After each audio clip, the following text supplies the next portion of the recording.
dia, boa tarde, boa noite, como vocês estão? Sejam todos muito bem-vindos ao meu canal. Meu nome é Neuraci, mas como sempre você pode me chamar de Neura. E o ano era 1986. A revista Newsweekly publica uma matéria chamada Muito Tarde para o Príncipe Encantado. E nessa matéria, ela cita uma pesquisa feita por Harvard, dizendo que uma mulher de mais de 40 anos com ensino superior tinha mais chances de sofrer um ataque terrorista do que conseguir se casar.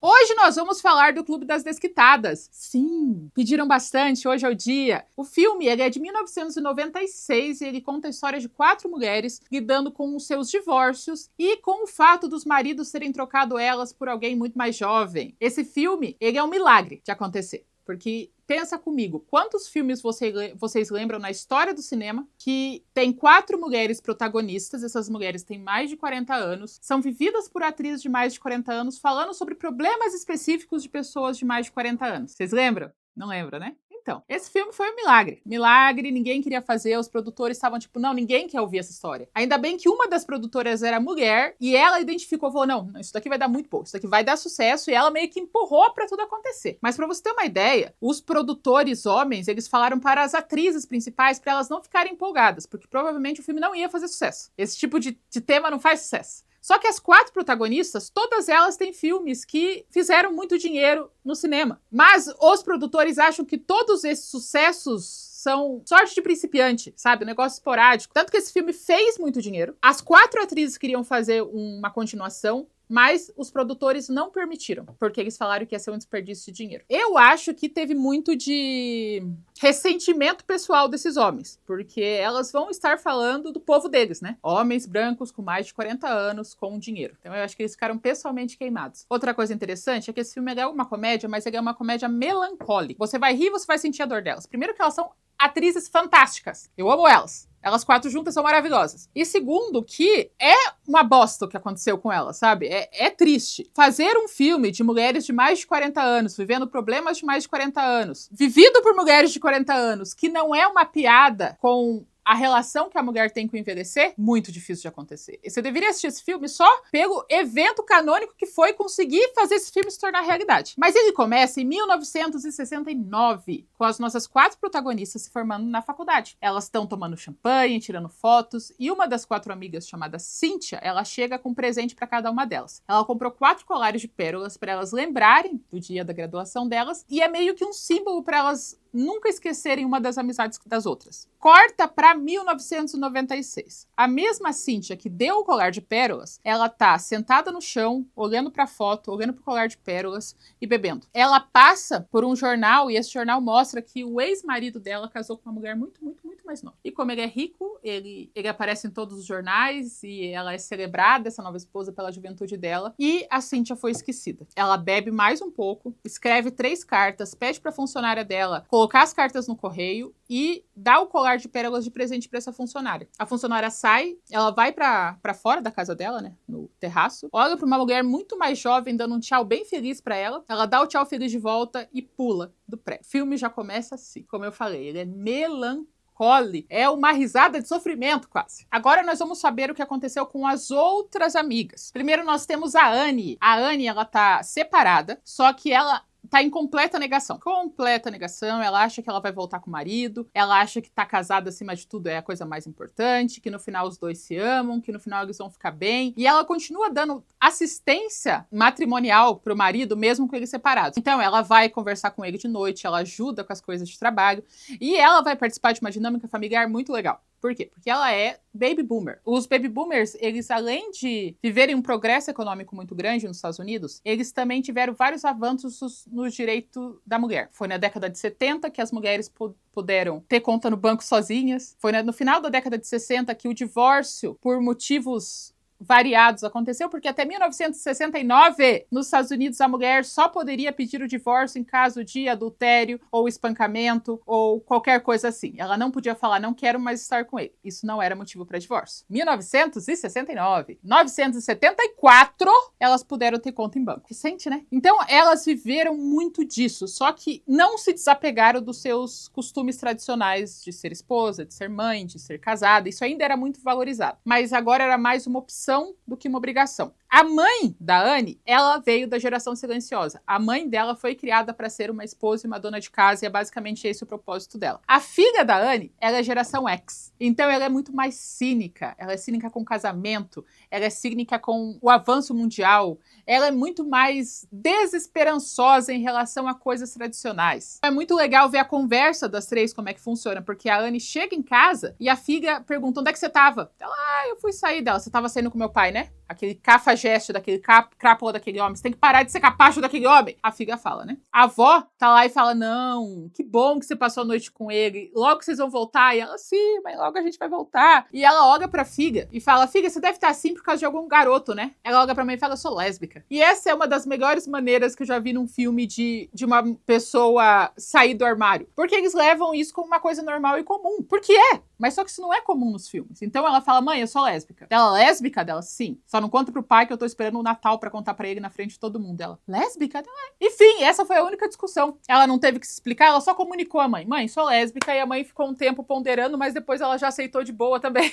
E a mãe da Anne fala um negócio engraçado. As duas estão levando os cachorros pra passear, depois dessa conversa com a filha. E a mãe da Anne fala que ela precisa dar um jeito de voltar logo com esse marido. E ela fala: mãe, a gente tá praticamente voltado. Nós dois temos a mesma terapeuta. Ela está ajudando ele com os problemas de comprometimento. Ele tem 46 anos, ele ainda tem medo de se comprometer. E a terapeuta está me ajudando a ter mais autoestima. A resposta da mãe dela é muito geracional. Ela fala: filha, você é casada, você tem uma filha, você é feliz, você não precisa ter autoestima. E daí ela responde pra mãe falando que talvez ela encontre outra pessoa. E ela responde pra filha falando: filha, é mais fácil você ser assassinada por um serial killer do que conseguir casar com 46 anos. Que é a mãe dela parafraseando a matéria que eu falei no começo do vídeo. Essa matéria, ela causou um pandemônio, porque as pessoas levaram muito a sério essa questão que a mulher tinha mais chance de sofrer um ataque terrorista do que conseguir se casar. 20 anos depois, essa mesma revista fez uma matéria se redimindo, falando que aquela pesquisa não tinha base pesquisa nenhuma, assim. Foi meio que do coração dos pesquisadores de Harvard. E eles chamaram as mulheres que participaram da entrevista, e 80% das mulheres que participaram conseguiram casar. Então, além de ser uma estatística ruim, ainda todas as que eles falaram que não ia casar, casaram. Mas assim, o que eu pesquisei no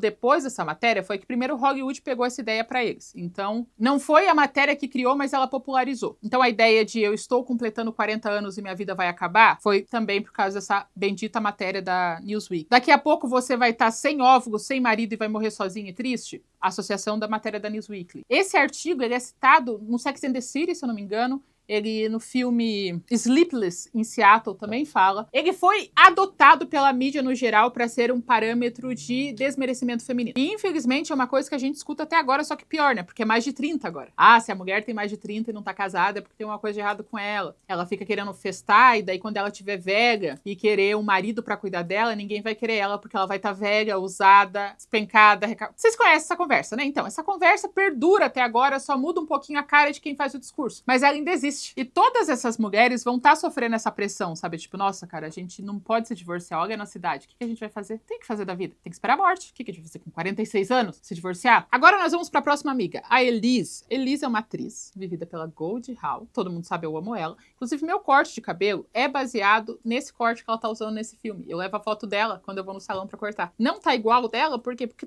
eu tô derretendo, né? Minha escova vai ficando cada vez pior, porque eu tô suando inteira. Mas quando ele tá em temperaturas aceitáveis, ele fica exatamente igual ao da Goldie Hawn nesse filme. Ela está sofrendo, porque ela tem mais de 40 anos em Hollywood, e está no consultório de um cirurgião plástico, vendo que procedimentos ela pode fazer para parecer mais jovem. O médico está falando: eu não posso fazer mais nada em você. Se eu fizer mais alguma coisa, você não vai conseguir piscar mais. Dela: não, eu preciso ficar um nível ficção científica jovem. Que as pessoas nem entendam como isso aconteceu. Porque em Hollywood, depois dos 40, é só papel de mãe, de avó, de bruxa, de mal-amada, de encostada, de professora infeliz, solteirona. Ela não quer isso. Ela quer voltar a ter os papéis que ela sempre teve, só que não tá tendo... Ninguém mais tá chamando ela. E fora isso, ela está se divorciando do marido, que também é da mesma área que ela. Ela trouxe o marido pra Hollywood. Ela fez ele ter dinheiro e agora ele largou ela por uma atriz mais nova. Eles têm uma reunião de acerto de divórcio e ele fala que foi ele que fez ela crescer, sendo que é mentira, foi ela que fez ele crescer. E ele, além de querer uma pensão todo mês, ele tem muito dinheiro também, tá? Mas ele quer uma pensão dela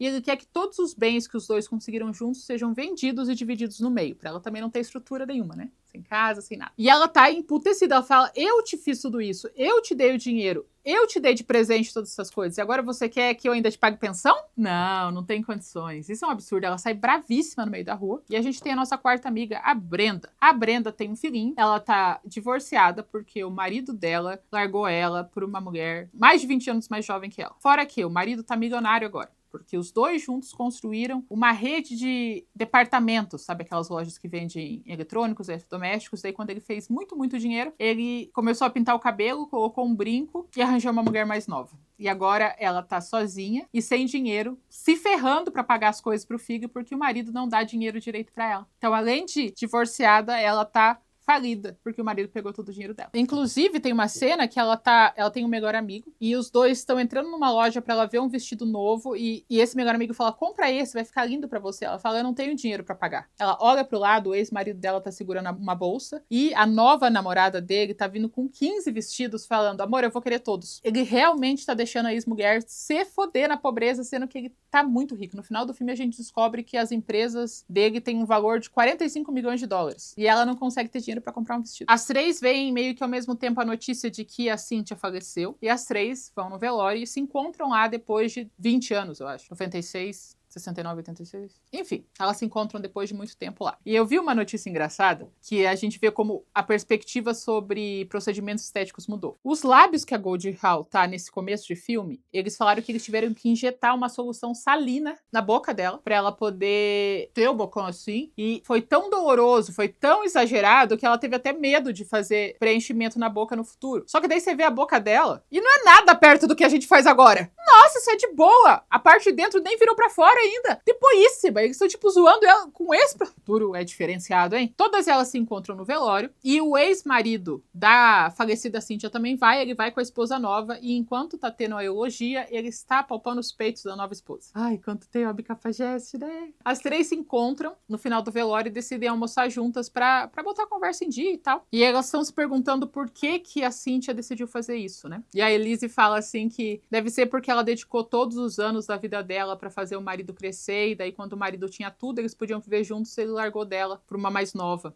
E só sobrou a solidão com ela. E daí a Brenda olha pra ela e fala, aconteceu com você também? E dela, sim! E as duas são tipo, ai, eu não aguento mais viver com esses maridos que me largam por mais novas. A Anne tá no mesmo barco, só que ela finge que não. Ela fala, meu casamento tá ótimo, meu casamento tá maravilhoso, não tem nenhum defeito no meu casamento. A gente se ama, tá ótimo, eu tô muito feliz, mas a gente tá temporariamente separado. As duas olham tipo, a gente já passou por essa fase. E falam, claro, é só por enquanto. Dela, não, a gente tá super bem, a gente não vai se separar, não. Não tem nem chance de a gente se separar. E a personagem da Anne, ela é uma que eu conheço bem, assim, porque ela é quase uma esposa gospel, porque ela acredita que o casamento tem que permanecer acima de qualquer coisa, ela passa pano pra tudo que o marido faz, ela tá tipo assim, não é comigo, não é comigo, e quando ela encontra uma mulher solteira, ela fala, você tem que casar logo, hein, você tem que casar, hein, ó. Eu me casei faz 20 anos, você devia estar casada, tá? Só. E ao mesmo tempo que ela fala, você devia casar, ela fala também, mas sabe o que é? Aproveita a vida de solteiro. A vida de solteiro é muito boa, sabe? Aproveita bastante, daí depois que você casar, porque casar é complicado. Eu tô muito feliz com o meu casamento, mas é bem difícil. É bastante ruim mesmo casar. Mas você tem que casar, você sabe que você tem que casar, né? Mas aproveita sua solteirice, mas tem que casar, senão as pessoas vão pensar mal de você. É essa dualidade, assim. Vi muita mulher passando pano pra coisa estranha do marido, porque o importante é estar casado. As três meio que discutem, assim, elas é uma conversa meio de uma tentando sair por cima da outra, mas querendo fofocar, querendo saber. É uma conversa meio não de amigas, assim, no começo. A Anne vai direto pra terapia e ela explica pra terapeuta dela que ela conseguiu ser a luz, a positividade no meio da mesa, porque as amigas dela estão tão pra baixo, sabe? Parece que elas se perderam no meio do caminho, elas não entendem o valor das verdadeiras coisas. E ela queria poder ser uma boa influência, tal como ela mesma é, pras amigas. E a terapeuta tá tentando fazer com que ela consiga demonstrar raiva, porque tudo que acontece de ruim, ela sorri a cena e finge que não é com ela. Um dos exercícios, ela dá um negocinho de espuma pra ela bater na terapeuta e ela acaba batendo um pouco demais, porque ela realmente tem muita raiva reprimida dentro dela. Uma coisa que é interessante a gente falar é que esse filme, ele retrata um recorte muito específico da mulher. É importante falar do recorte desse filme porque ele fala de um grupo específico de mulheres. Mulheres que vieram de classe média alta, classe média normal, classe média alta, conseguiram fazer faculdade em 1969 e que foram encorajadas pela família a valorizar o casamento acima de tudo. Então elas optaram por serem donas de casa, optaram por cuidar dos maridos, optaram por não evoluir profissionalmente, porque é isso que era esperado delas. Elas estão na merda, mas elas estão numa merda muito mais de boa do que alguém pobre fazendo isso, sabe? Porque elas ainda têm a casa delas, a maioria delas vai ter pensão, a Elise tem seu próprio dinheiro, ela é rica. Então elas estão na merda porque é uma bosta envelhecer e descobrir que você foi jogado fora porque passou dos 40 anos. Mas não é nada perto do que uma mulher pobre tem que lidar. É bom deixar isso bem claro, porque ela não... Esse filme não é uma visão de todas nós. E fora que mulher trabalhando sempre existiu, né? Mulher pobre tem que trabalhar, gente. Não é uma coisa que, nossa, proibia. Não tem o que fazer. Então elas tiveram a opção de ser donas de casa. Elas tiveram esse privilégio e elas acabaram se ferrando por causa desse privilégio. A Anne tá toda feliz e esperançosa porque o marido dela chamou ela pra jantar. E ela acha que eles vão voltar. Ela acha que agora é a hora. Eles jantam, ele parece super apaixonado. Eles vão pra um hotel, eles fazem o tango do demônio casado. Eles estão se beijando, ele fala como ele ama ela mais que tudo nesse mundo. Ela fala que ele já pode levar as coisas dele lá pra casa, pra eles voltarem a morar juntos. Ela tá fazendo todos os planos e ele olha pra ele e fala, eu quero me divorciar. E daí ela tem um ataque, ela fala, como assim? A gente acabou de transar. E daí ele, pois é, eu queria que tivesse um final feliz, sabe? Agora a gente terminou e agora cada um pode seguir em frente. Ela tá tendo um acesso e fala pra ele, eu queria que a terapeuta tivesse aqui pra ouvir o que você tá falando. Nessa hora a terapeuta entra, por quê? Porque ela tá pegando o marido dela. Sabe o que é pior? Essa terapeuta, além de pegar o marido dela, ela conseguiu dar vocabulário terapêutico pro marido dela. Então ele fala, amor, você tá me manipulando com esse choro. Você não pode fazer isso comigo. E ela chega, toda terapeuta tá manipulando. Eu não acredito que você fez isso. Ela, olha, que bom, que ótimo exemplo pra você conseguir extrair sua raiva. E ela se tranca no banheiro e ela tá possessa, né? Imagina. O marido que era pra fazer terapia e lidar com os problemas de comprometimento tá pegando a terapeuta. E a terapeuta escuta todo o sofrimento dela numa outra sessão. Nossa, é tipo o Uno reverso da filha da putagem masculina nesse filme. Anne tá sendo divorciada. A Elise tá bêbada no bar porque só querem oferecer papéis de mães e avós pra ela. Ela não tá sabendo lidar com isso. E a Brenda tá se sentindo sozinha em casa porque o filho dela foi ficar com o pai. E ela não tem nada pra fazer e ela tem que jantar sozinha no restaurante. Nesse momento, todas elas recebem uma carta. Essa carta é a carta póstuma que a Cynthia fez, que eu vou ler pra vocês. Na verdade, a gente só escuta a versão que a Anne recebeu. Querida Anne, sinto muito que não tenhamos permanecido na vida uma da outra, mas eu sabia que você seria alguém importante, Anne. Às vezes, eu invejo a sua vida. O que eu leio parece tão perfeito. É engraçado, na faculdade eu sonhava em fazer a diferença, ajudar os outros, mas agora é como se eu nunca tivesse existido. Gostaria de ter o talento da Elise, ou o humor da Brenda, ou a sua força. Acima de tudo, gostaria de ainda ter a nossa amizade. Talvez o problema não seja o Gil, que é o ex-marido dela. Talvez seja a solidão. Por favor, cuidem uma da outra, com amor, Cynthia. Melancólico. Sim, ela estava se sentindo sozinha, porque todas elas foram educadas na ideia de que, acima de tudo, casada. O cultivo da amizade feminina não era uma coisa tão encorajada, porque, né, elas vão ter como ouvir outras opiniões, não é bom. É bom que ela esteja isolada dentro de casa mesmo. E a vida acaba separando. Mas, basicamente, ela se autofaleceu porque ela se sente invisível no mundo, porque agora ninguém se importa com ela. Inclusive a pessoa que ela mais amou. Foda, foda. As três se unem pra beber juntas e fazer um campeonato de choro pra ver quem tá pior. Porque a Brenda fala que ela vai ficar sozinha, porque daqui a pouco o filho dela vai pra faculdade. A Elise fala que vai ter que pagar pensão pro próprio marido e ela nem filho tem. E daí a Anne fala, então, a minha terapeuta que ouviu eu falar todos os dias sobre meu marido tá agora namorando com ele. E as duas falam, você ganhou. E as três percebem como tudo o que aconteceu foi com ela sustentando o peso da casa. A Brenda falou que ela trabalhou como caixa nas 15 primeiras lojas do marido. A Anne cuidou de tudo para que o marido tivesse uma vida de sucesso. A Elise praticamente colocou o ex-marido dela onde ela tá e ela tipo, cara, isso é um absurdo, a gente deveria se vingar.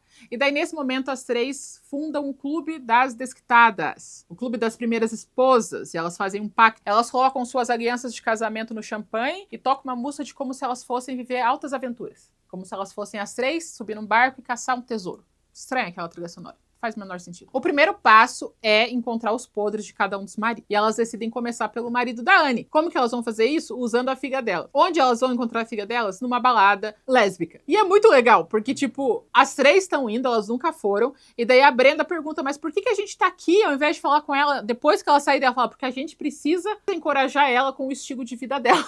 Tipo, ela vai lá pra mostrar pra filha que ela está super apoiando e vai num lugar que é da filha pra ela realmente mostrar que ela tá super apoiando apoiando. É bem bonitinho. E nessa balada, a Elise tá faceira, porque as mulheres estão dando em cima dela. A Brenda encontra uma mulher que também foi largada pela namorada mais nova. E a filha super apoia. Ela fala, claro, mãe. Claro, eu tô aqui pra isso. Vamos destruir esse homem. E ela se oferece para ser estagiária do pai dela, para descobrir os podres da agência de publicidade, porque o pai dela é publicitário, né? Tinha que ser publicitário. Para descobrir como destruir o pai dela de dentro para fora. A Elise decide pegar todos os bens, todos mesmo, porque a ideia do cara era o quê? Que ela vendesse a casa dela, os móveis dela, para que dividisse igualmente pros dois. Só que ela lembrou que tem um monte de coisa que ela comprou também, então ela vai no escritório e faz um rapa, ela tira todas as obras de arte, tira todos os sofás, as mesas, porque ela que deu de presente para ele. Tira o carro dele, uma Lamborghini, e daí ela fala, eu vou vender tudo e daí eu te dou metade. Então ele também vai ficar sem móveis, sem escritório, sem nada. Muito legal da parte dela. E a Brenda, parece que não tem nada de errado com o marido dela, mas no bar mitzvah do filho dela, a gente descobre que o pai dela era mafioso italiano. E o tio dela chega e fala, Brenda, você quer que a gente mate o teu ex-marido? Ele não presta. Ela, não precisa matar. Muito obrigada. Fique sabendo que seu marido só tá rico desse jeito por causa do teu pai, tá? Porque todos os eletrodomésticos que ele começou a vender na loja foram todos caídos do caminhão. Então, ele tava revendendo mercadoria roubada que a máfia entregou pra ele. E foi assim que ele conseguiu criar o império dele. Porque ele comprou coisa roubada. Comprou não, ele ganhou, né? Porque o tio fala que o pai estava muito feliz em ajudar na vida, no progresso desse novo casal. Agora eles então decidem começar com o marido da Brenda, já que ele é o que tá com as coisas mais fáceis, né? Ele já tem a contabilidade tudo furada, eles precisam invadir a casa dele para poder pegar os papéis da contabilidade. Mas antes, elas precisam de um escritório. Por que caralhos essas 3 mulheres precisam de um escritório? Não explica. Elas precisam de um escritório pro Clube das Desquitadas, sendo que elas podem se reunir na casa de qualquer uma delas o tempo todo. A Elise lembra que elas têm um prédio, elas vão pro prédio e fazem um escritório com 3 mesinhas para elas discutirem assuntos de vingança. E olha, os planos que elas fazem são muito bons. E eu preciso que vocês me acompanhem no plano, tá? Porque é um monte de coisa acontecendo, com um monte de nome que talvez eu confunda. Primeira coisa é descobrir como que elas vão entrar na casa do ex-marido. E elas têm um plano para conseguir roubar os documentos da casa do ex-marido. Existe uma socialite muito famosa em Nova York e ela é meio que ícone. Todas querem ser igual a ela e ela tem contatos com todo mundo. E todo mundo que consegue ser amiga dela consegue ir longe. Ela aceita imediatamente o plano de destruição dos ex-maridos. Por quê? Porque ela já teve 5 ex-maridos. Ela faz o quê? Ela liga pra atual namorada do ex da Brenda, que ela é tontinha de tudo, vivida pela Sarah Jessica Parker, e chama ela pra almoçar. Ela fica toda feliz, né? Porque ela vai ser introduzida à alta sociedade. E nesse almoço, ela consegue coagir essa menina a contratar um decorador famoso. Esse decorador é o melhor amigo da Brenda. E ele faz todo um círculo, faz todo um drama, falando, vocês precisam sair daqui, eu não consigo... Como que eu vou decorar essa casa se eu não tenho um momento com essa casa? Despacha o ex da Brenda e a namorada dele pra andar por ali por uma hora, coloca as meninas pra dentro da casa, elas conseguem pegar os documentos, mas daí o marido chega e elas têm que fugir pelo andaime de fora. Toda uma aventura, toda uma sessão da tarde que acontece com elas, mas elas conseguem o documento. Então a primeira vitória tá feita, os documentos estão com ela, o que que elas fazem? Elas vão pra um canto escuro, acender 18 mil velas, muita vela, elas ficaram 1 hora acendendo vela antes de sentar. Elas fizeram um círculo de velas pra elas ficarem no meio, não sei como o cabelo de nenhuma delas pegou fogo. É realmente muita vela, gente. Tem tipo 18 candelabros. Tem vela grande, vela pequena. Eu nunca vi tanta vela junta. E elas no meio. Começam a falar como a vida delas mudou, além de celebrar, além de queimar o cabelo na vela, mexendo no cheiro daquele lugar. É muita vela, gente. E não é tipo agora que eles fazem velas de LED misturada com as velas normais. Não tinha isso. Então é vela, vela. Perigoso, hein? Bem assustador aquele monte de vela. Elas começam a cantar uma música que elas cantavam na faculdade, que é a música famosa do filme, e corta para o outro dia. No outro dia, a filha da Anne liga falando que um dos sócios da agência de publicidade quer vender a parte dele e que seria legal se a mãe dela pudesse comprar, porque ia foder com a vida do ex-marido dela. Ela liga pra Brenda, a Brenda fala com a Elise e qual que é o plano deles? O plano é top, olha que legal. A Elise precisa vender tudo que os dois têm juntos e dividir com o marido. O que que ela faz? Ela vende todos os bens do marido por $1 pra Anne. A Anne coloca todos esses bens para leilão. E quem que tá no leilão? A namorada do ex-marido da Brenda. Então eles vão usar os bens do ex-marido da Elise para comprar a agência do ex-marido da Anne com o dinheiro do ex-marido da Brenda. É isso? É. Eu achei inteligentíssimo esse plano. Ele é bem bom. Eu achei bem redondinho esse plano mesmo. Fica muito legal. No leilão, as duas vão para ficar aumentando o valor do leilão e fazer com que a menina gaste muito dinheiro mesmo. Ela realmente gasta, tipo, ela gasta tipo, 300 mil reais numa cadeira. Mas o marido, ela tira a roupa e o marido perdoa porque ele tem 45 milhões de bens, né? 45 milhões de bens, bastante coisa.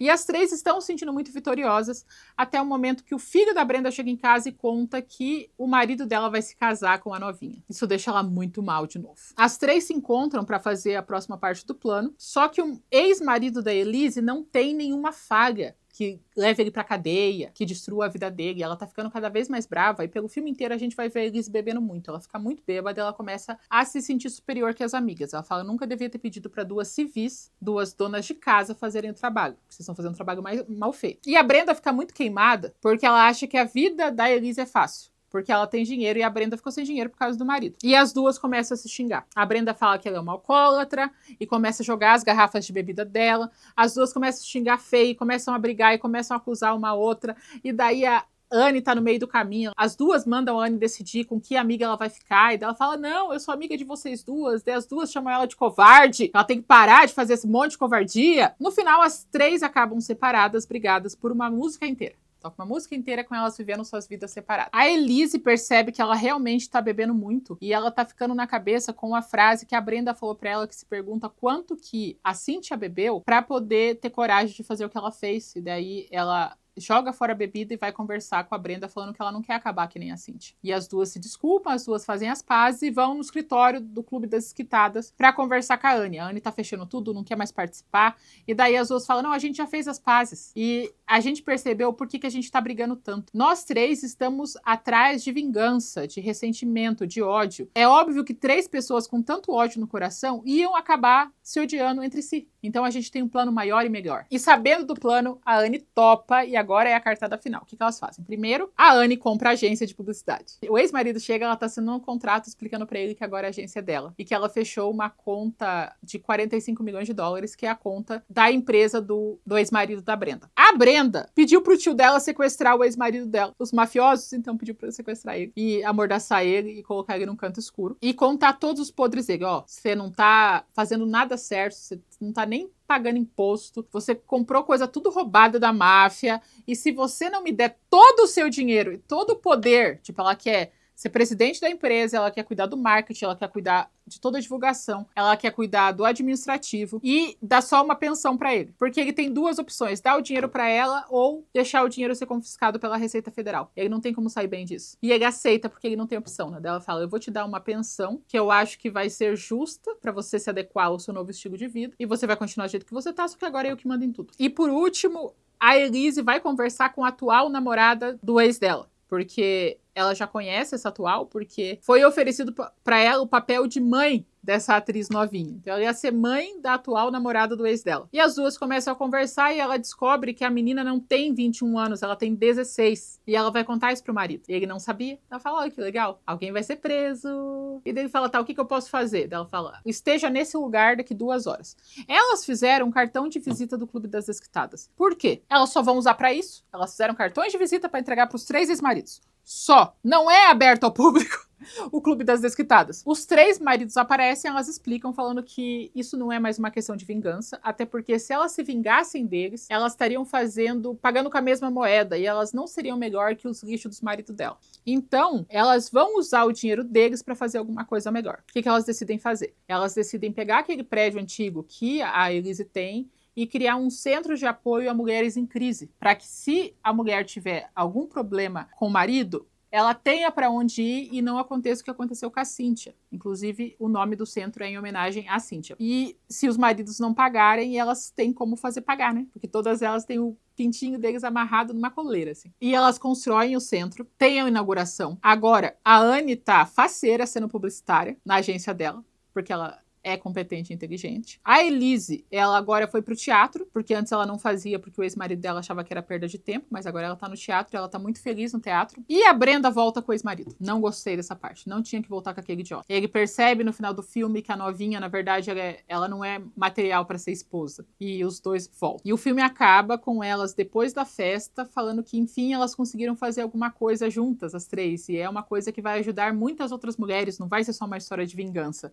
E as 3 cantam You Don't Want Me, que é a música delas, todas vestidas de branco, fazendo a coreografia e o filme acaba com elas comemorando. E é um filme maravilhoso, gente. Eu gosto desse filme. Ele tem algumas coisas na história que fica meio quebrado, assim. Mas, como eu falei, ele é um evento. É difícil fazer um filme desse de novo. E é isso, gente. Vocês gostam do Clube das Desquitadas? Porque eu gosto bastante desse filme. Ele me encanta muito. Até porque as 4 atrizes, né? Só que a Cynthia morre no começo. Elas são muito maravilhosas, elas são muito engraçadas. Quando elas estão pra ser histéricas, elas são maravilhosas. Elas ficam o tempo todo zoando com as namoradas, chamando elas de pré-adolescentes, de crianças. Todas as piadas que elas fazem com as namoradas mais novas são todas muito engraçadas. Eu acho que o único ponto que me incomoda um pouco, mas é um fruto do tempo, é essa batalha entre gerações. Sabe, tipo, ai, as novinhas estão aqui para nos destruir. O que não é verdade, já que toda novinha vai virar uma mulher adulta e toda mulher adulta já foi uma novinha, né? Mas isso é uma coisa que só foi destruída no futuro. Um problema de cada vez. Mas vocês gostam do Clube das Desquitadas? Conta pra mim nos comentários. Não se esqueça de curtir esse vídeo, se inscrever no meu canal. Se você quiser, né? Só se você quiser. Se você não quiser, tudo bem. Mas, ó, o botão tá ali. Me mostrar para alguém que assistiu o Clube das Desquitadas